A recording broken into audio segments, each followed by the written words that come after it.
নমস্কার বন্ধুরা, আমি অ্যাস্ট্রোলজার সৌম্য। আমার চ্যানেল ডেসটিনিতে আপনাদেরকে অনেক স্বাগত। আজকে আপনাদের সামনে আবার নিয়ে আসলাম হস্তরেখা সংক্রান্ত একটি মজাদার ভিডিও।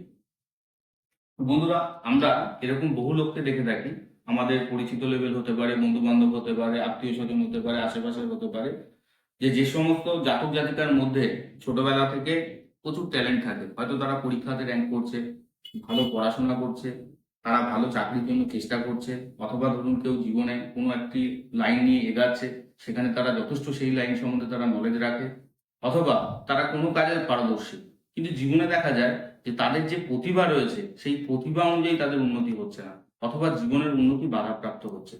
তাহলে হাতের রেখাটাকে কি করে বুঝবেন যে আপনার জীবনের প্রতিভা অনুযায়ী আপনার উন্নতি পেতে আপনার জীবনে সমস্যা আসবে, অথবা আপনি প্রতিভা বা ট্যালেন্ট অনুযায়ী সাফল্য পাবেন না, অথবা সাফল্য পেতে গিয়ে সমস্যা ভোগ করতে হবে? তো কি করে বুঝবো? এখানে আমাদেরকে দেখতে হবে মেইনলি লাভ লাইন বা আমাদেরকে ভাগ্যরেখাটিকে। ভাগ্যরেখা যদি কোনো কারণে যদি খারাপ থাকে তাহলে কিন্তু তাদের জীবনে প্রতিভা অনুযায়ী বিকাশ পেতে কিন্তু খুবই সমস্যা হয়। কিভাবে ভাগ্যরেখায় সমস্যা থাকতে পারে? যদি ভাগ্যরেখায় কোনো অশুভ চিহ্ন থাকে, যেমন এখানে আমি ক্রস দিয়ে দেখিয়েছি।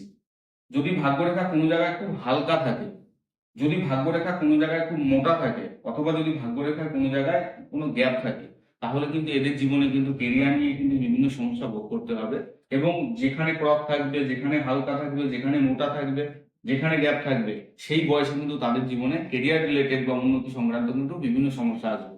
অথবা এরকমও হতে পারে যে তারা হয়তো কোনো সময় সাফল্য পেয়ে যাবে, পরবর্তীকালে যখনই ভাগ্যরেখার সময় খারাপ সূচিত হবে তখনই কিন্তু তাদের জীবনে সমস্যা নেমে আসবে। তাই বন্ধুরা, আপনার হাতে যদি এরকম লেখা থাকে তাহলে সেক্ষেত্রে কিন্তু শুধু ভয় পেলে হবে না, অথবা ভাবলে চলবে না যে আমাদের জীবনে উন্নতি হবে না।